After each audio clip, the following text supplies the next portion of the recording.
Hello welcome to big TV. నేను మీ గౌతమి. అయితే కమల్ హాసన్ చేసిన వ్యాఖ్యలు ఏవైతే ఉన్నాయో తీవ్రమైన దుమారం రేపుతున్నాయని చెప్పాలి. అయితే ఈ నేపథ్యంలోనే ఆయన్ని సారీ కోరుతూ కూడా ఇప్పటికే అందరూ కూడా క్వెషన్ చేస్తున్న పరిస్థితి కనిపిస్తుంది. మరి ఈ నేపథ్యంలోనే ఆయన సారీ అయితే నేను చెప్పను, ఆయన దట్టు ఆయన మూవీ రిలీజ్ కూడా చెయ్యము అన్నట్టు కూడా వస్తున్న మాటల పైన ఎంతవరకు నిజం, ఎంతవరకు అబద్ధం, అసలు నిజానికి కమల్ హాసన్ సారీ చెప్పాలా అన్న విషయాల గురించి తెలుసుకుంది ఇవాళ మనతో పాటు సీనియర్ జర్నలిస్ట్ దుర్గా వడ్లమనేని గారు ఉన్నారు. Hi ma'am.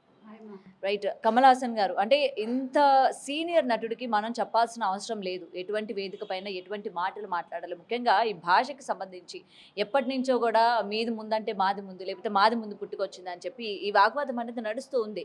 ఈ సినిమా ప్రమోషన్‌లో భాగంగా దట్టు ఒక ఈవెంట్‌కి వెళ్ళినప్పుడు ముఖ్యంగా ఈ భాష గురించి మాట్లాడడం అనేది ఎంతవరకు కరెక్ట్ అంటారు? ఈరోజు ఆయన్ని సారీ అడిగినా సరే ప్రెస్ మీట్‌లో అంటే ఒక ప్రెస్ మీట్‌లో కూడా ఎందుకు చెప్పాలి సారీ నేను అన్నట్టు ఆయన చేసిన వ్యాఖ్యల్ని మనం ఏ విధంగా చూడొచ్చు?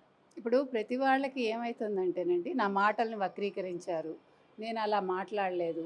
అదేదో అక్కడి నుంచి ఆ ముక్క తీసుకుని మీరు వేసుకున్నారు. ఇట్లా రకరకాల కమెంట్స్ చేస్తున్నారు. కానీ ఖచ్చితంగా కమల్ హాసన్ గారు సారీ చెప్పి తీరాలి. ఎందుకంటే నిన్న కర్ణాటక కోర్టు కూడా చీవాట్లు వేసింది.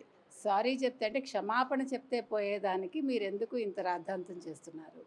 అసలు ఒక భాషను కించపరిచే హక్కు మీకు ఎవరిచ్చారు? మీరు చరిత్రకారులా లేదా మీరు భాషా శాస్త్రవేత్తలా అని క్లియర్గా అడిగింది. కమల్ హాసన్ లాయర్ దాని మీద ఏదో వ్యాఖ్యానాలు చేసి దాన్ని ఏదో సమర్థించుకోవడానికి ఆయన ప్రయత్నించారు. కానీ ఒప్పుకోలేదు. అంటే కర్ణాటక ఫిల్మ్ డెవలప్మెంట్ కార్పొరేషన్ ఏదైతే ఉందో వాళ్ళు కోర్టుకు ఎక్కారు వాళ్ళు. సిద్ధరామయ్య గారు కూడా దీని మీద చాలా ఆగ్రహం వ్యక్తం చేశారు. అలాగే బీజేపీ చీఫ్ కూడా విజయానంద్ ఎవరు ఆయన కూడా మేమెవరం ఒప్పుకోము మీరు సారీ చెప్పకపోతే మీ సినిమా రిలీజ్ చేయడానికి వీల్లేదు థగ్ లైఫ్ అని చెప్పడం జరిగింది. అప్పుడు కూడా కమల్ హాసన్ ఏమంటున్నారంటే నేను తప్పు మాట్లాడలేదు, నేను అలా అనలేదు, నేనైతే సారీ చెప్పనని. ఇవాళ యాక్చువల్గా కరుణానిధి గారి జన్మదినం, దీన్ని పురస్కరించుకుని ఆయన ఎక్స్ వేదికగా ఒక పోస్ట్ పెట్టారు. అందులో తమిళ కళ కోసం, తమిళ సంస్కృతి కోసం, తమిళ భాష కోసం కరుణానిధి తన జీవితాన్ని అంకితం చేశారు అంటూ మాట్లాడడంలో అంటే తమిళమే చాలా ప్రాముఖ్యత అన్న ఒక విధంగా ఆయన చెప్పడం జరిగింది. దాన్ని తమిళ భాషకి చేసి ఉండొచ్చు, తమిళం కోసం ఆయన పోరాడి ఉండొచ్చు, హిందీకి వ్యతిరేకంగా కరుణానిధి గారు పోరాడారు. కానీ ముఖ్యమైన విషయం ఏంటంటే కరుణానిధి గారు తెలుగు కుటుంబానికి చెందిన వ్యక్తి.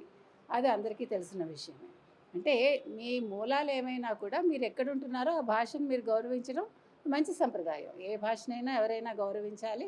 అదేవిధంగా పక్క భాషను కూడా మనం గౌరవించాలి. ఇప్పుడు సారీ కమల్ హాసన్ గారు అన్నారు కదండి, తమిళం నుంచి కన్నడ పుట్టిందని. అది చాలా తప్పండి. అసలు తమిళం నుంచి పుట్టలేదు ఏ భాష కూడా.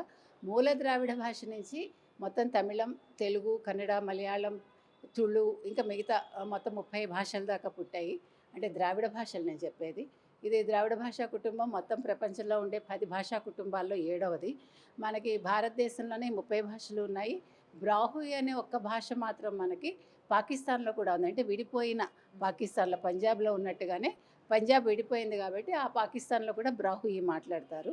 కాబట్టి నేను చెప్పేది ఒకటేనండి, ఏ భాష కూడా అంటే తమిళం నుంచి తెలుగు కానీ, తెలుగు నుంచి కన్నడ కానీ, లేదా తమిళం నుంచి కన్నడ కానీ, కన్నడ నుంచి మలయాళం కానీ పుట్టలేదు. మూల ద్రావిడ భాష నుంచి ఈ భాషలన్నీ పుట్టాయి. కమల్ హాసన్ గారు మాత్రం ఖచ్చితంగా క్షమాపణ చెప్పాలని నేనైతే కోరుకుంటున్నాను ఒక వ్యక్తిగా, అంటే భాషాభిమానిగా. ఎట్ ద సేమ్ టైం ఏంటంటే ఆయన థగ్ లైఫ్ ఇప్పటికైతే రిలీజ్ చేయను అన్నారు ఆయన. ఇప్పటికి రిలీజ్ చేయకపోవటం ఏంటి, మీరు ఎప్పటికీ రిలీజ్ చేయకండి. ఒకవేళ మీరు క్షమాపణ చెప్పకపోతే, క్షమాపణ చెప్పటం మీకు చిన్నతనం అని అనుకుంటే మాత్రం ఎప్పటికీ కూడా మీ సినిమాలు మీరు కర్ణాటకలో రిలీజ్ చేయకండి. ఎందుకంటే ఈయన ఈ మాట అన్నప్పుడు తమిళం నుంచి కన్నడ పుట్టిందని శివరాజ్ కుమార్ చప్పట్లు కొట్టారు అనే ఒక మాట కూడా వచ్చింది. రెండోది, శివరాజ్ కుమార్ గారు తండ్రి ఎవరైతే ఉండేవారో కన్నడ రాజ్ కుమార్ గారు, వారు కన్నడ భాష గురించి వారు చాలా కృషి చేశారు. మనకి తెలుగులో ఎన్టీ రామారావు గారు ఎలాగో తెలుగు భాషకి ఆయన ఒక గుర్తింపు తీసుకొచ్చినట్టుగా కన్నడంలోనే అన్నీ ఉండాలి, కన్నడంలోనే మాట్లాడాలి, చిత్ర పరిశ్రమ కూడా కన్నడానికి చాలా ప్రాముఖ్యతనివ్వాలని ఆయన అప్పట్లోనే ఉద్యమం చేశారు ఆయన. అటువంటి కన్నడ రాజ్ కుమార్ గారి కొడుకైన శివరాజ్ కుమార్ గారు నేను కమల్ హాసన్కి సపోర్ట్ చేస్తాను, మా నాన్నగారిని వీరప్పను కిడ్నాప్ చేసినప్పుడు ఫస్ట్ స్పందించింది కమల్ హాసన్ అంటాం కూడా సమంజసంగా ఎవరికి అనిపించలేదండి. ముఖ్యంగా కన్నడ ప్రజలకు అనిపించలేదు. కాబట్టి ఇవాళ కమల్ హాసన్ అయితే ఆయన ఎంత ఎత్తుకు ఎదిగినా కూడా ఆయన ఒక సాధారణ మనిషే. ఆయన గొప్ప నటుడై ఉండొచ్చు. అదే నిన్న కోర్టు కూడా వ్యాఖ్యానించింది. మీరు గొప్ప నటుడైతే అయి ఉండొచ్చు, కానీ మీ వ్యాఖ్యలు బాగలేవు అంది. సో ఇప్పుడు మీరు కనుక ఇటీవలి కాలంలో చూసుకున్నారంటే ఈ సీనియర్స్ అనుకునే నటులందరూ కూడా అటు రాజేంద్ర ప్రసాద్ గారు కావచ్చు, ఇటు కమల్ హాసన్ కావచ్చు, వీళ్ళందరూ కూడా అంటే ఆ, మతి తప్పి మాట్లాడుతున్నారా, లేదు అహంకారంతో మాట్లాడుతున్నారా, లేదు మేము ఏం మాట్లాడినా చెల్లుతుంది అనే ఒక భావనతో మాట్లాడుతున్నారా, ఇది చూడాలండి. అంటే ఎవరినైనా మన స్టేజ్ మీదకి ఇన్వైట్ చేసేటప్పటికి మీదట వీళ్ళు ఏం మాట్లాడతారో ఆలోచించుకుని వాళ్ళని స్టేజ్ మీదకి పిలిస్తే బాగుంటుంది. ఎవరి మనోభావాలు దెబ్బతీసే ఉద్దేశం ఎవరికి ఉండకూడదు. ఏ భాష అయినా గొప్పదే, అన్ని భాషల్ని మనం ప్రేమించాలి. ముఖ్యంగా మేడం ఇంకొకటి ఇప్పటి వరకు ఏంటంటే కేవలం మత కలహాలు లేకపోతే మతాల గురించి రెచ్చగొట్టడం చూసాం కానీ ఇప్పుడు ప్రధానంగా భాషల గురించి కూడా కొట్టుకోండి, భాషల గురించి కూడా మనం పోరాడాలి అని చెప్పి మళ్ళీ ఇలాంటి పెద్దలు వచ్చి మాట్లాడిన మాటల్ని ప్రజలు ఎంతవరకు సీరియస్గా తీసుకోవచ్చు అంటారు?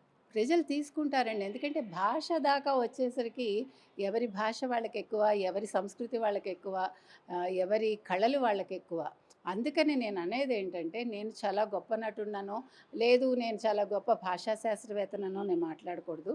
ఎవరమైనా కూడా చరిత్ర తెలుసుకోవాలి, భాషా శాస్త్రం తెలుసుకోవాలి, భాషల పుట్టుపూర్వోత్తరాలు తెలుసుకుని మనం మాట్లాడితే బావుంటుంది. నేనేం మాట్లాడినా చెల్లుతుంది అని అనుకోకండి. ఒక మాట దావాలనంలాగా ఒక రాష్ట్రానికి వ్యాపించిందనుకోండి, ఎన్ని రకాల గొడవలైనా జరుగుతాయి. ఇప్పుడు హిందీ ఉద్యమం ఎందుకు వచ్చింది, ఇప్పుడు హిందీ మీద ఎందుకు స్టాలిన్ వాళ్ళు పోరాటం చేస్తున్నారు డిఎంకే అంటే, ఉనికి కోసం భాషను తీసుకురావడం కొంతమంది చేస్తే, అంటే నేను గొప్పవాడిని అని చెప్పడానికి కోసం, లేకపోతే మా భాష గొప్పదని కమల్ హాసన్ నిరూపించుకోవటానికి మాట్లాడారా అనేది చాలామందిలో వస్తున్న సందేహం.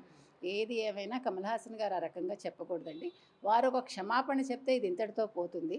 కాదు నిర్మాత పోయినా పర్వాలేదు, నా సినిమా ఆడకపోయినా పర్వాలేదు, నేను రిలీజ్ చేయను అంటే, కమల్ హాసన్ సినిమాలు ఇంకా ఏవి కూడా మేము ఆడనివ్వమని కన్నడ వాళ్ళు చెప్పడం జరిగింది. గతంలో వచ్చిన సినిమాలు కూడా వాళ్ళు ఆడనివ్వరు. నిన్న ఆయన ఏమన్నారు, జడ్జి గారు అదే చెప్పారు.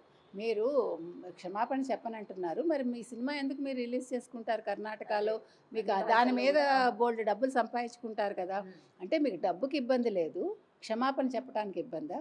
అలాంటప్పుడు మీరు అదే మాట మీద ఉండమని మనం కమల్ హాసన్ గారికి చెప్తున్నాం. Thank you.